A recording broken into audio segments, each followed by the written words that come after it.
Ngayon po ay gagawa po tayo ng mag-improvise tayo, modification ng compressor, AC compressor para gawin nating vacuum saka pressure pump para sa refrigeration repairing natin.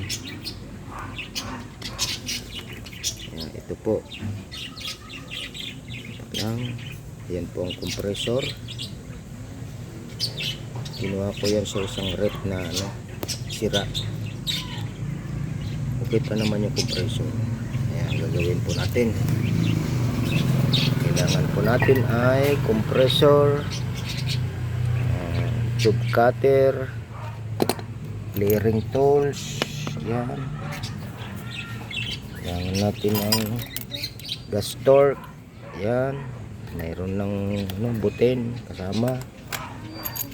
Kailangan natin ng silver rod para sa panghinang. At ito naman ang discharge suction valve na ilalagay natin. Itong sa charging tsaka sa suction. Yan po ang mga kailangan natin sa Meron din tayong maliit na tubo kung kailangan ng extension.